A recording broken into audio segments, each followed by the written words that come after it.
Te recibo como siempre con mi abrazo inmunológico. Creo que es el momento de hablar seriamente sobre las vacunas. ¿Por qué es importante hablar sobre las vacunas? Porque cuando estamos bien informados vamos a tomar las mejores decisiones. Lamentablemente en este momento existe un cúmulo de desinformación, de mala información, de teorías conspirativas que enredan la mente y que no nos permite pensar correctamente y para ello pues tomar la mejor decisión. Probablemente algunos de ustedes deben haber oído un audio que realmente grabé para 3 amigas que precisamente debían tomar la decisión de vacunarse, pero que tenían dudas por la cantidad de mala información que habían leído en las redes y en otros medios. Entonces, pues grabé ese audio sin ninguna pretensiones, se ha hecho viral y decidí pues que quería grabar un video pues ya mucho más pensado, basados por supuesto en el mismo audio que realmente pues las personas han apreciado. Entonces, insisto, tomamos las mejores decisiones cuando tenemos la mejor información. La información que yo les voy a dar está basada en la ciencia. Es mi única fuente de información, lo que es científico, lo que está publicado en revistas de prestigio, y allí es la información que les voy a dar, pues justamente viene de allí. Una de las cosas que se ha mencionado es que realmente las vacunas, principalmente me voy a referir a las vacunas de Pfizer y de Moderna, y también ligeramente a la de AstraZeneca Oxford, ¿ok? Una de las cosas que se ha dicho es que eso no son verdaderas vacunas, que más bien habría que llamarlos tratamientos génicos, ¿ok? Aducen estos pseudocientíficos que una vacuna en principio es cuando se le inyecta a la persona un germen atenuado, ya sea por métodos químicos o por el calor, y eso se le inyecta a las personas se les estimula una respuesta inmunológica contra el virus atenuado y de esa manera pues quedan inmunizados y eso es una vacuna.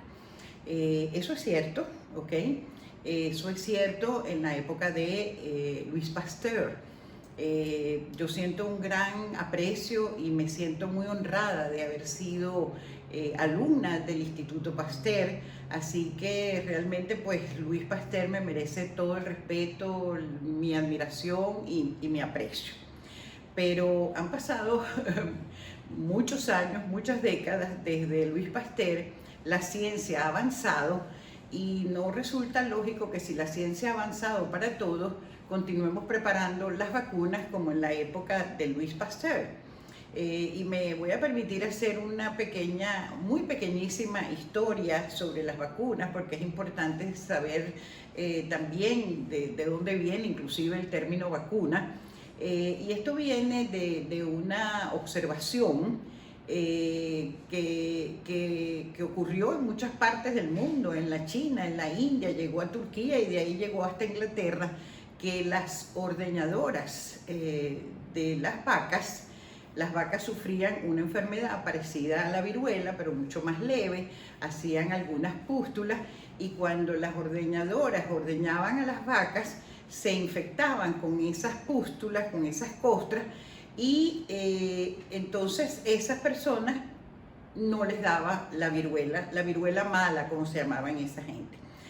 Jenner, que fue un gran investigador inglés, oyó una vez a una ordeñadora diciendo: yo no cogeré la vacuna mala porque ya me dio la vacuna de las vacas, ¿ok? Entonces fíjense cómo hasta la gente más sencilla, simplemente por el método de la observación, que es tan importante en las ciencias, podrían haber llegado a conclusiones muy buenas. Así que de la mano de una gran señora que no era científica, Lady Mary Montagu, que era la esposa de un embajador inglés en Turquía, ella llevó este método de vacunación que había visto en Turquía, lo llevó a Inglaterra, ella misma vacunó a sus hijos y finalmente logró convencer al establishment médico que eso era muy importante. Recordemos que la viruela diezmaba a las poblaciones, más de 300 millones de personas en el mundo murieron de viruela,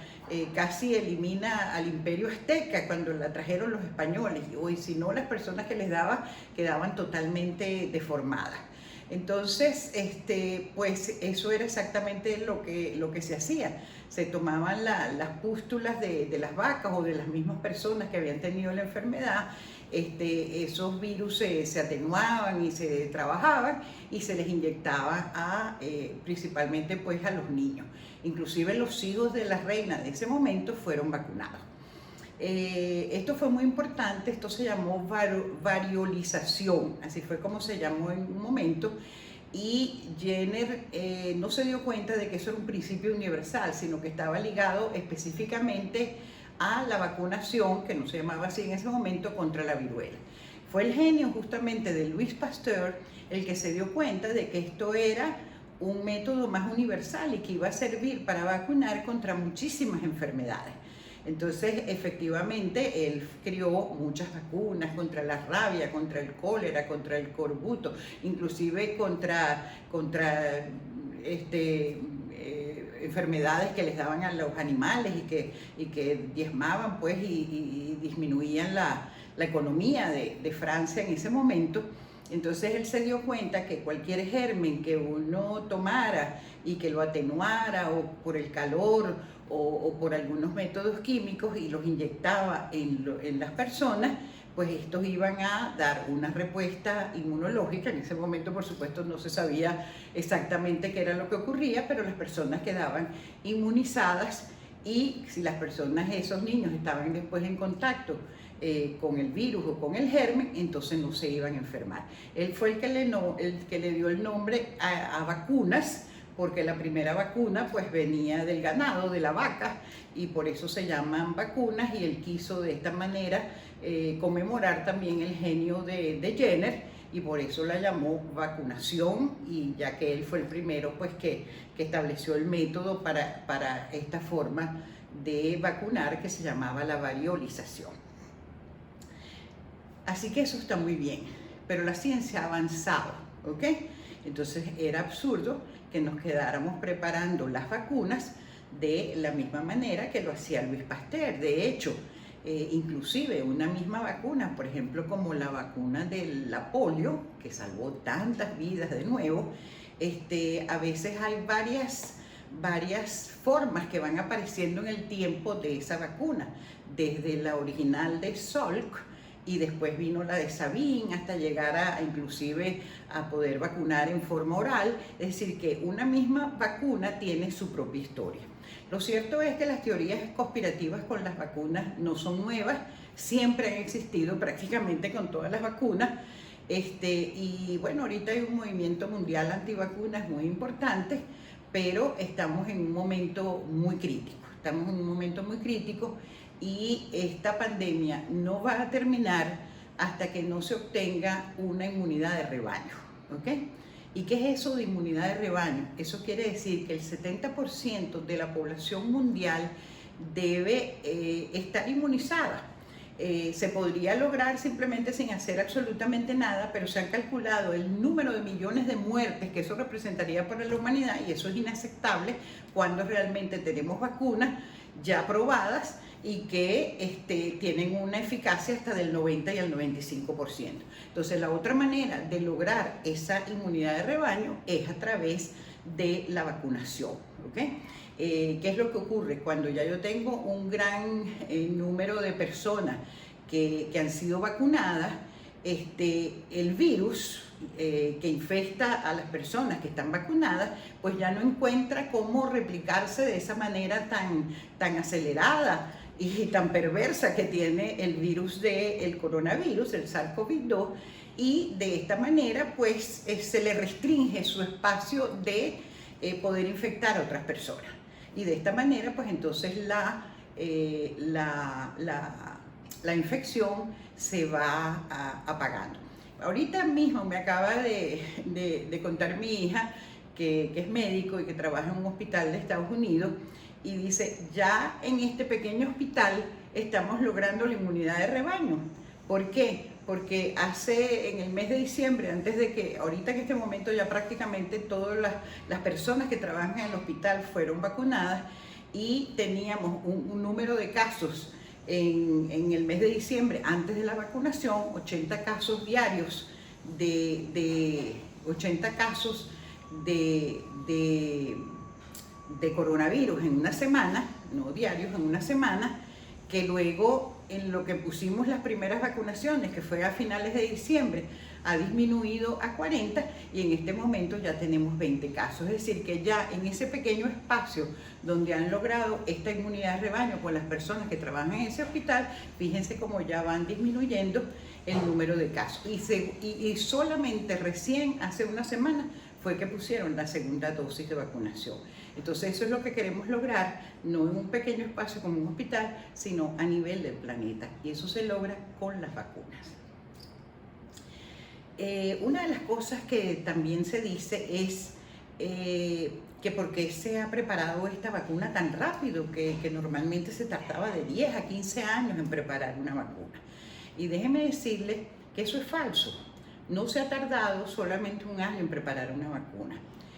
Muchas personas, y particularmente dos investigadores que quiero mencionar, la doctora Katalin Karikó y el doctor Weissman, que seguramente se ganarán un premio Nobel de Medicina por el aporte que han hecho tan importante para la humanidad, tenían años, años trabajando precisamente en poner a punto esta técnica de ARN mensajero, que es la base de las vacunas de Pfizer y de Moderna. Entonces pasaron muchos años trabajando en la sombra, con pocos recursos, pero se dieron cuenta, y lo voy a explicar en detalle mucho más adelante, que esa iba a ser una manera extraordinaria de poder crear inmunidad en las personas, no solamente para las vacunas, sino para tratamientos que fueran necesarios, estimular la respuesta inmunológica. Entonces, ya se tenía la experiencia con el SARS-CoV-1, que fue hace 10 años, y se había trabajado precisamente en una vacuna tipo ARN mensajero para el SARS-CoV-1. ¿Qué pasó? Que el SARS-CoV-1, a diferencia del SARS-CoV-2, inmediatamente que la persona se infectaba con el virus, se enfermaba. Entonces era posible, cuando las personas se enferman, se ponen en su cama, se aíslan, y por eso es que fue muchísimo más fácil controlar la epidemia del SARS-CoV-1. Lo que pasa con el SARS-CoV-2 es que puede tener hasta un periodo de latencia de 7 a 10 días, donde las personas cargan el virus, no tienen ningún síntoma, no tienen idea que están infectados y andan esparciendo el virus, y entonces por eso es esta gran capacidad infectiva que tiene este virus. El SARS-CoV-1 no.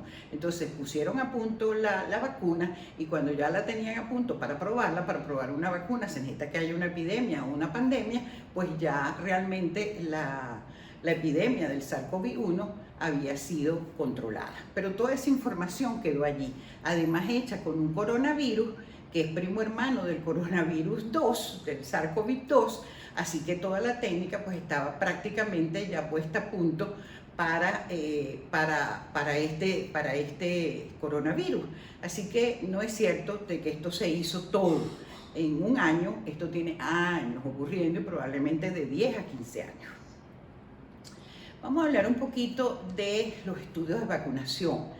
De nuevo, los pseudocientíficos dicen, ¿y se habrán hecho todas las pruebas correctamente? Porque eso, de nuevo, pues tarda mucho.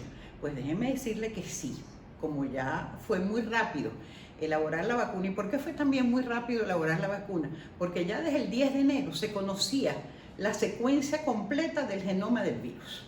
Otra cosa que ha sido importante en esto es que se llegó a un acuerdo de no guardarse información. Entonces, todo lo que se descubre en un laboratorio es puesto inmediatamente a la disposición de los otros laboratorios. Eso nunca había ocurrido, esta cooperación que se ha dado a nivel de la ciencia. Eso fue un acuerdo que se hizo. Todo lo que nosotros descubramos, el genoma, las técnicas, las herramientas, el RNA mensajero, etcétera, lo vamos a poner a disposición de todo el mundo. Entonces, desde el 10 de enero, toda la comunidad científica tenía la información completa del genoma del AR del virus. Y eso, por supuesto, facilitó enormemente pues avanzar en este trabajo. Imagínense si cada quien hubiera tenido que hacer sus propios estudios para determinar la secuencia del genoma, por supuesto esto se hubiera tardado muchísimo más. Entonces, ¿cuáles son las fases por las cuales pasa un proceso de vacunación? Primero hay una fase preclínica, generalmente se prueban los productos en animales o en cultivos celulares, ¿ok? Esto ya se había hecho con otros coronavirus, esa fase estaba lista. Pero las fases propiamente de la vacunación son 4 fases. La primera fase es donde se prueba en un pequeño grupo de personas, se prueba la seguridad de la vacuna.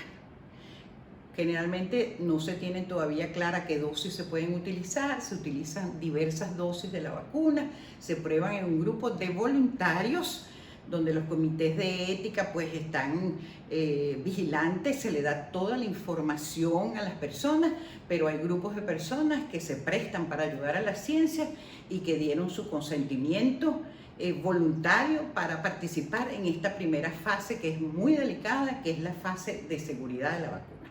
Entonces eso se hace en un pequeño grupo de personas, se establecen las dosis, por ejemplo esta dosis alta pues crea más efectos secundarios, esta dosis mediana no crea tanto, esta no sabemos si aumenta o no la respuesta inmunológica, pero ya tenemos entonces una prueba de la seguridad de la vacuna. Segunda fase, ¿qué se prueba en la segunda fase? En la segunda fase se prueba si hay o no verdaderamente una estimulación de la respuesta inmunológica, que es lo que es la base de las vacunas.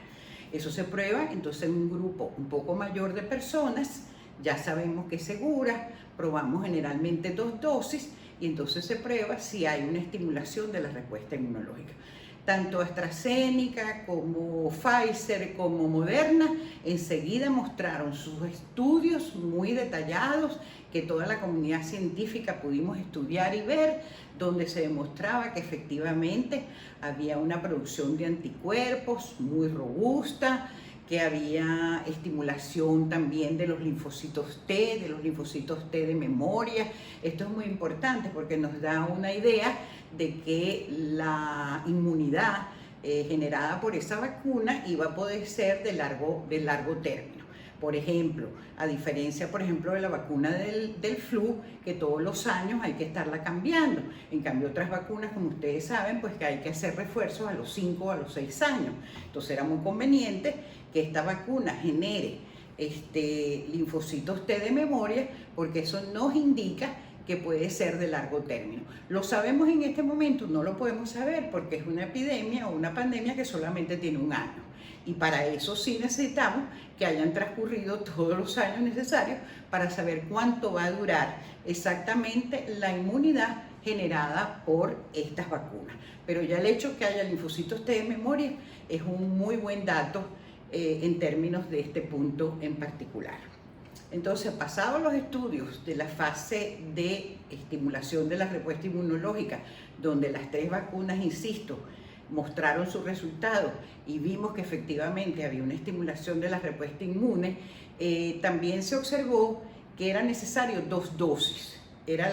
Con la primera dosis se obtenía una buena estimulación de la respuesta inmune, pero cuando poníamos la segunda dosis, o se ponía la segunda dosis, 3 semanas después en el caso de Pfizer y 1 mes después en el caso de Moderna, pues se podía todavía estimular aún más esa producción de anticuerpos y esa activación de los linfocitos T. Pasada esa fase, que es la fase 2, entonces viene la fase donde realmente se prueba la efectividad de la vacuna. ¿Qué es la efectividad de la vacuna? Es demostrar que en un sitio donde hay una pandemia, y aquí es bien importante lo que voy a mencionar, estos son estudios doble ciego. ¿Qué quiere decir eso? Eso quiere decir que la persona que recibe la vacuna no sabe lo que está recibiendo y la persona que pone la vacuna tampoco sabe lo que está poniendo, ¿ok? Por eso se llama doble ciego. Entonces los frascos son idénticos, todo luce idéntico, tenemos el frasco 1, tenemos el frasco 2, en el frasco 1 está la vacuna y en el frasco 2 está placebo. Un placebo es una sustancia que no, por supuesto, no contiene nada del germen, etcétera, es simplemente un vehículo similar al anterior, pero que no lleva pues la vacuna. Entonces eso se prueba, ahora sí, en un grupo mayor de personas. En el caso de Pfizer se probó casi en 50.000 personas en distintas regiones de Estados Unidos y en distintos países también, ¿ok? Esos datos no los revisa y no los analiza la farmacéutica ni los laboratorios que pusieron la vacuna. Esos datos los revisan comités internacionales integrados por científicos de alto prestigio que tienen años trabajando en el dominio de las vacunas, a prueba pues de honestidad, de ética, que son los que ven los resultados. Entonces ellos les llegan los resultados doble ciego. Y entonces dice, las personas 1, 32, 53, 45, 98, 108, etcétera, recibieron la vacuna. Y las otras personas, 24, 97, 108 o 1046, recibieron el placebo. Vamos a ver de estas personas, y ahora yo sé exactamente cuáles recibieron la vacuna y cuáles recibieron el placebo, vamos a ver cuáles de estas personas tuvieron la enfermedad. Y entonces encontraron algún resultado que era muchísimo, superaba todo lo que habíamos esperado. Una vacuna, ya para darle la aprobación de que es efectiva, se requiere que su efectividad sea mayor del 50%. Pues encontramos que con la vacuna Pfizer y Moderna, la efectividad era del 95%. Es decir, que si se vacunan a 100 personas, solamente 5 tienen la posibilidad de contraer la enfermedad y 95 no. Eso es un resultado extraordinario, ¿ok? Con la vacuna de AstraZeneca, esa efectividad es un poco menor, es del 70-75%, pero sigue siendo muy buena, ¿ok? Entonces esta es la fase 3. Entonces ya estamos listos, ya tenemos seguridad, ya sabemos que estimula la respuesta inmune, ya sabemos que es efectiva. ¿Cuál es el paso 4? Pues ponérsela a la población, que es exactamente lo que está ocurriendo en este momento. Mientras más personas se vacunen, más rápido vamos a obtener la inmunidad de rebaño y más rápido vamos a poder regresar a una vida con una cierta normalidad. ¿En qué consiste la vacuna de Pfizer y del ARN mensajero? Aquí es donde hemos oído las cosas más extraordinarias. Desde que el ARN que no es una vacuna, que es un tratamiento génico, que el ARN se incrusta en el ADN de las personas, que eso nos va a cambiar el código genético para siempre, que crea esterilidad en el hombre y en la mujer, que además se están utilizando células de embriones. De verdad, no entendemos de dónde pueden salir cosas tan disparatadas como esta. Entonces me voy a detener aquí un poquito para dar una explicación muy sencilla y muy fácil de entender de por qué esto es imposible.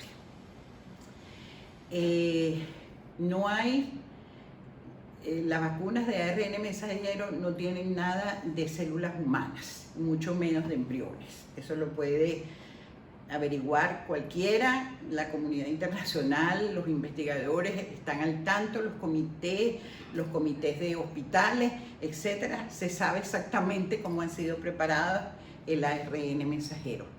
Y insisto en nombrar a la doctora Caricó por su extraordinario pensamiento científico, que se dio cuenta. Fíjense, la información biológica normalmente es transmitida de una molécula de ácido desoxirribonucleico, ADN, que está en el núcleo de las células. Nunca sale el ADN del núcleo. Cuando se quiere transmitir una información, la doble cadena se abre, se sintetiza una cadena que se llama ARN mensajero, que es la imagen especular de una de las cadenas, es decir, que lleva la información idéntica y exacta del gen que yo quiero transmitir. Ese gen lleva la información para sintetizar una proteína. Ese ARN mensajero, como su nombre lo indica, lleva el mensaje hacia el citoplasma de las células, y en un lugar en las células, en el citoplasma de las células que se llama ribosoma, allí es donde se hace la síntesis de proteína. Es como una fotocopia. Yo voy al núcleo, busco la fotocopia de ese gen que yo quiero tener la información, llevo la fotocopia, la llevo a los ribosomas, aquí está la información y se sintetiza la proteína. Eso es lo que ocurre normalmente cuando yo quiero llevar una información del ADN hasta la síntesis de proteína. ¿Qué hizo, qué inventó y qué crió esta señora y el doctor Weissman? Se les ocurrió intervenir en la mitad. Si nosotros criamos en el laboratorio, donde ya se conocen esas herramientas hace mucho tiempo, un ARN mensajero específico con la información que yo quiera para sintetizar determinadas proteínas, ese ARN mensajero, señores, nunca va al núcleo, nunca va al núcleo. Es decir, que no hay ninguna posibilidad que el ARN mensajero se incruste en el ADN de las personas que se le inyectan la vacuna y le cambien el ADN, porque no tiene forma de cómo entrar al núcleo. ¿Ok? Entonces, ese ARN mensajero que se inyecta llega al citoplasma de la célula, inmediatamente hace lo que tiene que hacer, que gira a los ribosomas, le lleva la información de cómo preparar la proteína. ¿Cuál proteína? La proteína S del coronavirus. Esa es la información que lleva el ARN mensajero. La información en los ribosomas de cómo preparar la proteína S por espícula, spike, ¿ok? Que además es una proteína sumamente importante, porque es a través de esa proteína que se conecta con el receptor ACE2, que está en muchas células del organismo, y eso es lo que le permite la entrada al virus al interior de la célula. Así que esta proteína S juega un papel muy importante en el proceso infectivo de ese virus. Entonces, ya tengo un ARN mensajero que artificialmente en el laboratorio con técnicas de ingeniería genética se produce, ¿ok? Lleva la información de una parte del coronavirus, que es la parte del ARN del coronavirus. Además, recordemos que el coronavirus, su material genético es ARN, ¿ok? Ácido ribonucleico, no es de ADN. Entonces, cogemos la parte, tomamos la parte de la información de ese ARN del virus. Recordemos que conocemos el genoma total desde el 10 de enero del 2019, o desde el 2020, perdón, y entonces tomamos esa información, creamos ese RNA mensajero con la información. Eso va en unas nanopartículas lipídicas que le sirven de transportador. Allí va la información, allí va el ARN mensajero, se inyecta, eso llega directamente al ribosoma, y entonces ya el ribosoma tiene la información para preparar abundantes proteínas S. No el virus completo, sino solamente las proteínas S. ¿Okay? Cuando el sistema inmunológico ve todas estas proteínas S que no son de nosotros, recordemos que una de las características del sistema inmune es que es capaz de distinguir entre lo propio y lo no propio, ¿qué hace? Monta una respuesta inmunológica contra todas estas proteínas S que de repente aparecen en su cuerpo. ¿Okay? Se estimula una respuesta primaria de la respuesta inmunológica contra las proteínas S. ¿Okay? Entonces tenemos ya una respuesta inmune montada contra las proteínas S, linfocitos T, anticuerpos. Si esa persona en los meses, en los días o en las semanas que transcurren después que se vacunó es infectada con el virus completo que lleva la proteína S, ya la respuesta inmune está montada, es una respuesta inmune secundaria.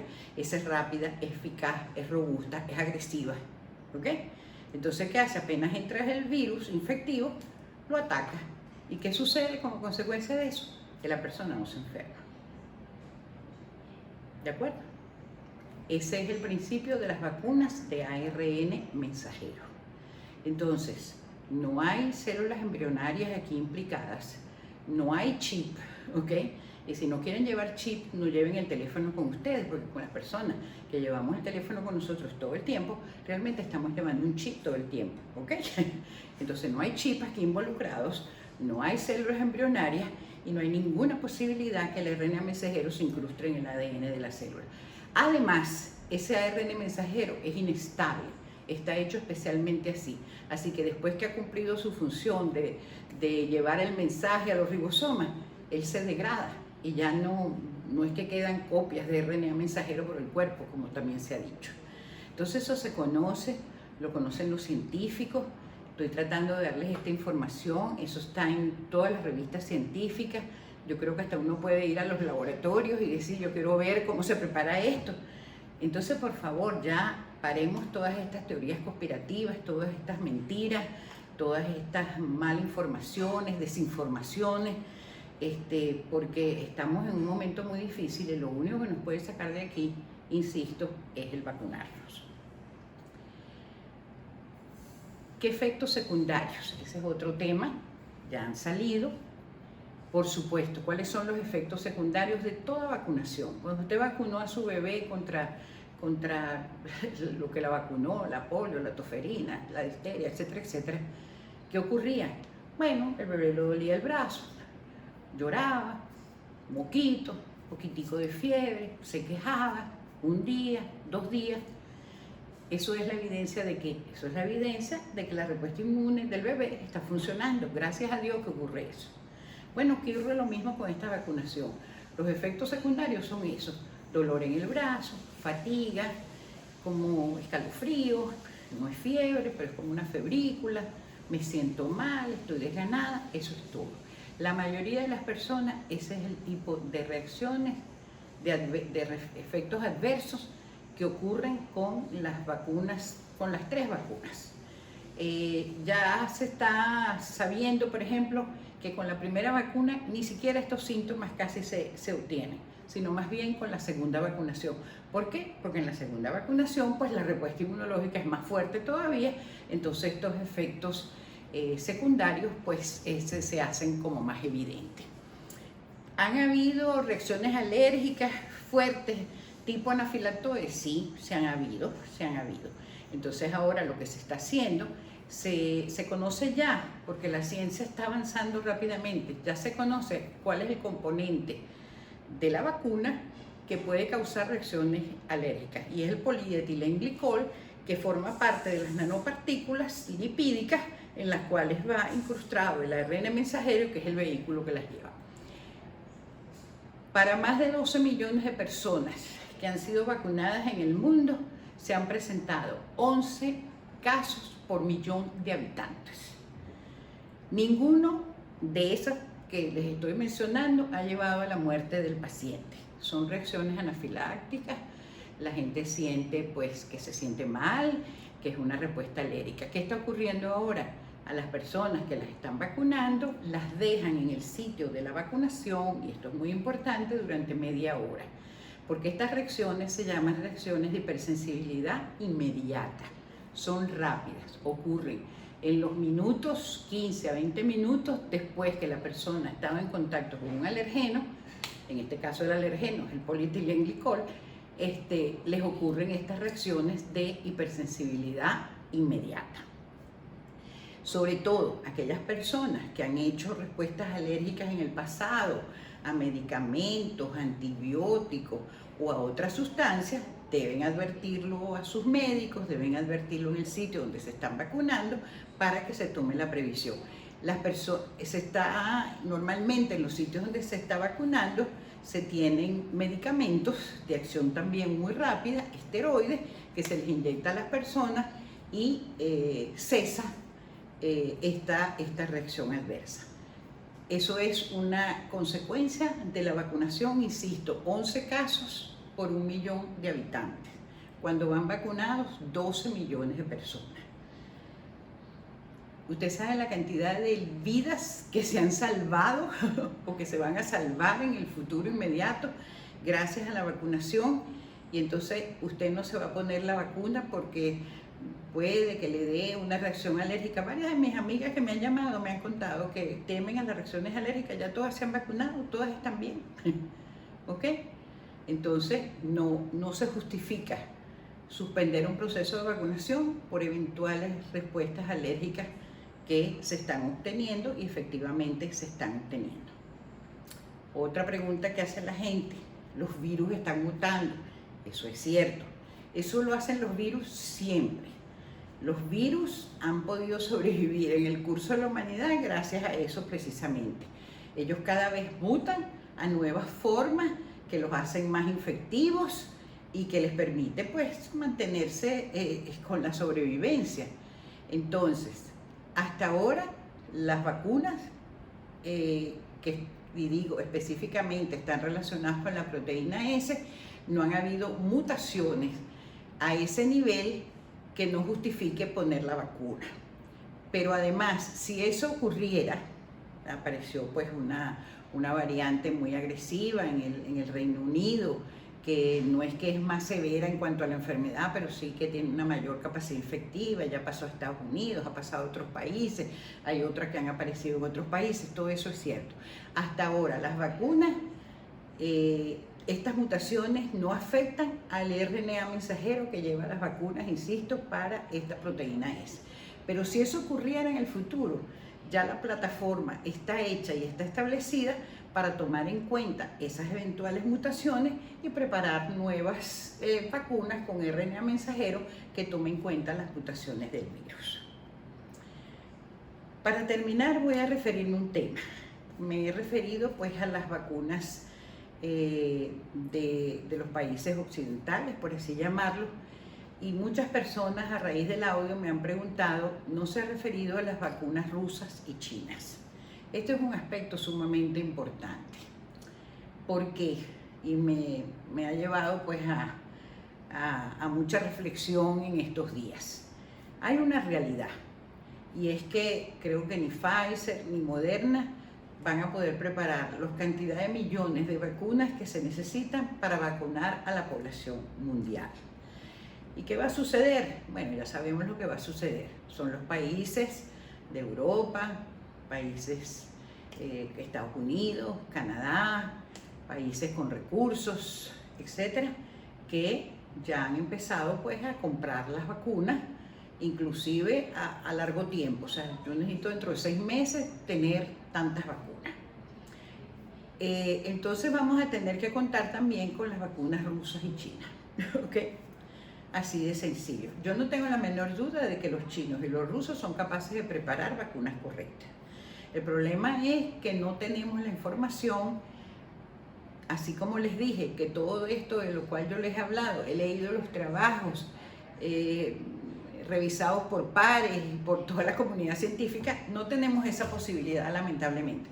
En el caso de la vacuna rusa, pudimos ver hasta resultados en la fase 2, que fueron hechos en 78 personas, 38 en la fase 1 y 38 en la fase 2. Eso es lo que hemos visto publicado en una revista de la vacuna rusa. No conocemos resultados de la fase 3 para la vacuna rusa. ¿Qué pasó con la vacuna china? Les voy a contar esto porque es bien interesante. Hay una vacuna china que se llama Coronavac, preparada por una compañía china. Muchos países de América Latina la han comprado y ellos habían hecho la fase 1 y la fase 2. Y la fase 3 se las han vendido a bajo precio a países de América Latina y que sea ese país de América Latina que haga la fase 3. Entonces, particularmente con la Coronavac, que nos da un poco idea de hacia dónde van las orientaciones de estas compañías, la fase 3 de esta vacuna se aplicó en Brasil, ¿ok? Bajo la dirección de un instituto estupendo que existe en Sao Paulo, de alto prestigio, el Instituto Butantan, y acaban de reportar la semana pasada que los estudios demostraban que la efectividad de esa vacuna china era apenas del 50,6%. O sea, casi está en el límite de lo que es aceptable por la Organización Mundial de la Salud o por el CDC para la efectividad de una vacuna. Hay también otro problema. Antes se había dicho que en otro estudio, unas semanas antes, que la efectividad es del 70%, en Turquía la efectividad es del 80%, en Indonesia es de otro porcentaje. Entonces, cuando no tenemos estos resultados comprobables, seguros, pues eso crea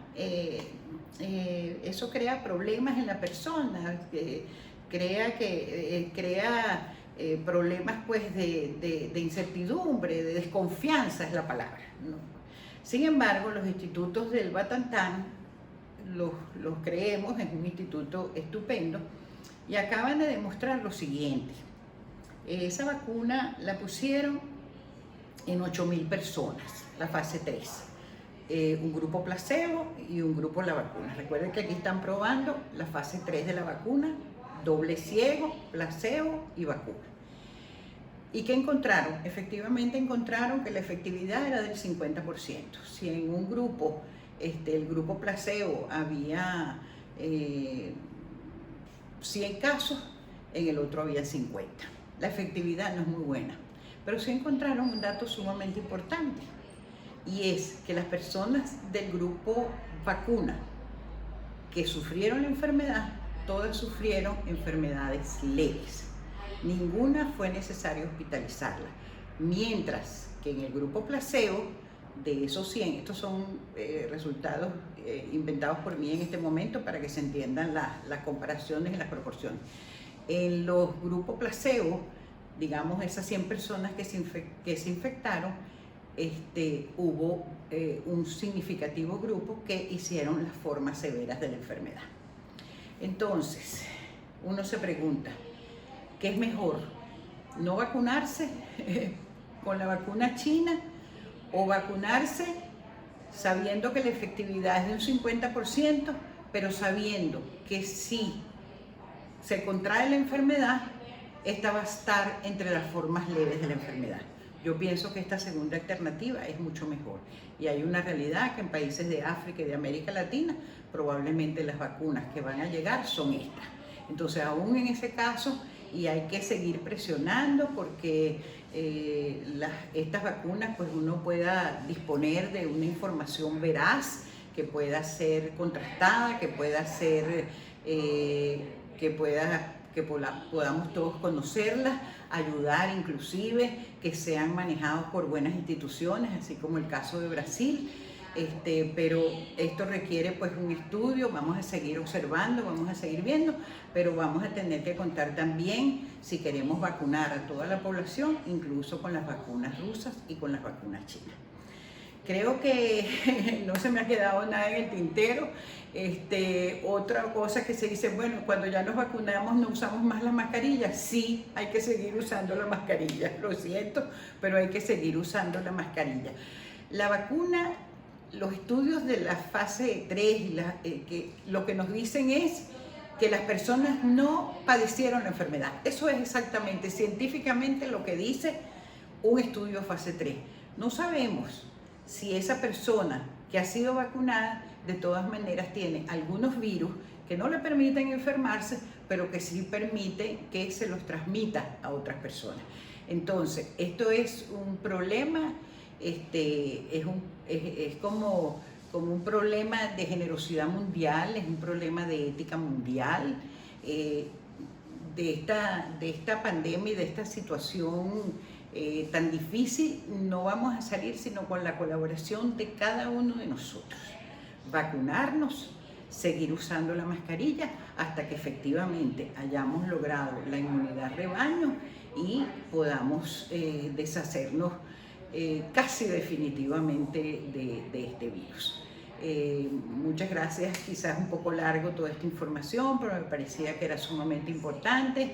Reciban mi abrazo inmunológico y si les pareció pues interesante esta información, difúndanla, que yo creo que es muy importante que todos tengamos esa información para tomar las decisiones más correctas. Un abrazo inmunológico.